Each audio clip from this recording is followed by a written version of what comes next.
So this happened when I was 9 or 10. I was walking my dog and looking for some wood, which sounds strange, but I wanted to build a tree house. My dad didn't want to buy wood, so he sent me to go look for some. I was a gullible child.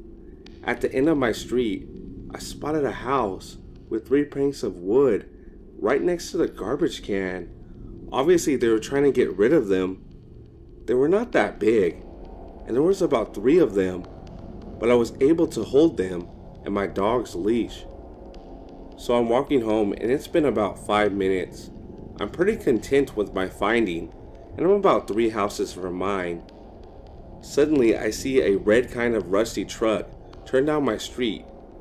I'm not scared at this point, because, cars on the street are normal, after all. But he stopped, right next to me. "That wood looks really heavy. Why don't I give you a ride home?" Now I'm scared. I replied nicely and told him I'm good, but he insists. I keep walking, but he's clearly not giving up. He pulls his car in reverse and follows me, insisting he'll give me a ride. This continues for about 3 minutes, the longest 3 minutes of my life. He even tries to open up the door and whistle at my dog, as if suddenly he'll jump in. He even asked for his name and was trying to call him into the car after I was telling him he's a sweet looking dog, so he was clearly not intimidated by him. At this point, I walk past my house and we're close to the end of the road. Out of nowhere, he just puts it in drives and peels off. I walk around for another 10 minutes just to make sure he doesn't know where I live. So guy with the weird rusty truck, let's not meet.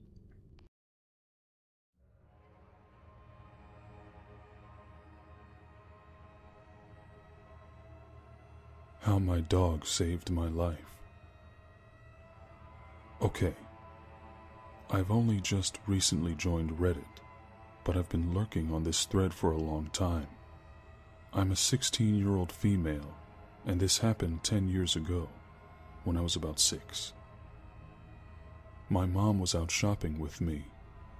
She had to get something really quick, and the weather outside wasn't too hot, so she left me in the locked car with the windows cracked. Our German Shepherd Australian cattle dog mix, Bear, was with me in the car as well. Bear was the sweetest dog ever. I used to ride on her back until I was 2, and she was my protective, cuddly pillow until I was 12. In the car, she was asleep in my lap when she suddenly sat straight up. That's when I realized that a strange man was approaching us. The window was cracked enough that he could reach in, and he did exactly that. His hand groped around, trying to unlock my door.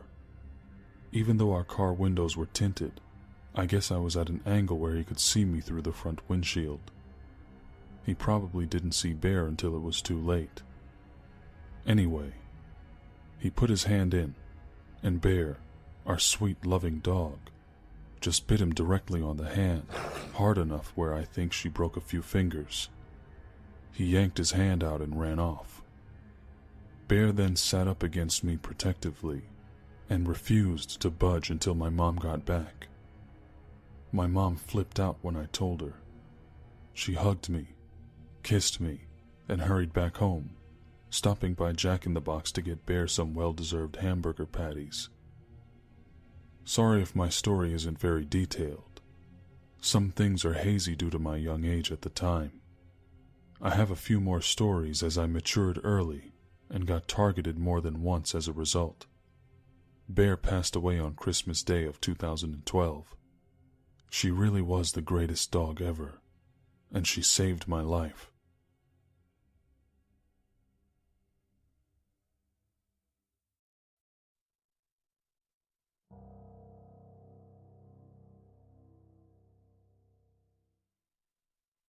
There was hard knocking on my apartment door and my dog went nuts. It's not uncommon for my dog to do so, but when she realizes who it was, she'll stop. I got up from the couch and peered through the peephole. From what I could tell, he was a tall man wearing a green jumpsuit and a baseball hat. The uniform was similar to my bug exterminator my apartment complex employs every month. It was getting about that time of the month for them to come by, so I opened the door just a crack and tried to hold back my barking dog with my foot. "Hello? Can I help you?" "Good morning, sir," the man said with a smile. "My name is Mike, and I'm here today to test an amazing new carpet cleaning product." Then held out a large canister, oddly filled up any logo with his hands. But I could tell by the canister it was a normal Lysol container. "Sir," I said, cutting him off from the rest of his speech, "there is no soliciting in this complex. I am not interested. Have a good day." As I shut the door, he sticks his foot in the door frame. This time, my dog is snarling and growling, baring her teeth. Something she never does. I firmly said, "I said no, and if you don't leave immediately, I will call the cops." I then shoved the door closed and deadbolted the door. It took my dog several minutes for her to calm down, but when she finally did, I took her outside. As I walked her to her pee spot, I saw the man again. This time he was going up to kids who were playing and asking them where they lived and if their parents were there. My dog saw him and went completely nuts, barking, growling, baring teeth. "Sir, you need to leave right now." "Hey," the man said angrily, "I'm trying to earn a living." He started to approach me in an aggressive manner, pointing his finger to me, shouting and accusing me of preventing him from doing his job. This whole time, my dog was getting more and more irritated. I pulled out my phone and told him I was going to call the cops. "Do it!" he screamed, walking right in front of me. That is when my dog bit his ankle firmly hard. He jumped up and ran to his truck. He opened his door and screamed, "Get your fucking dog away from me. You'll be hearing from the cops about this assault." "Okay, I will wait." Cops never came. This guy was seriously a creeper. Maybe chasing places to steal from, or even worse. I am glad my dog bit him.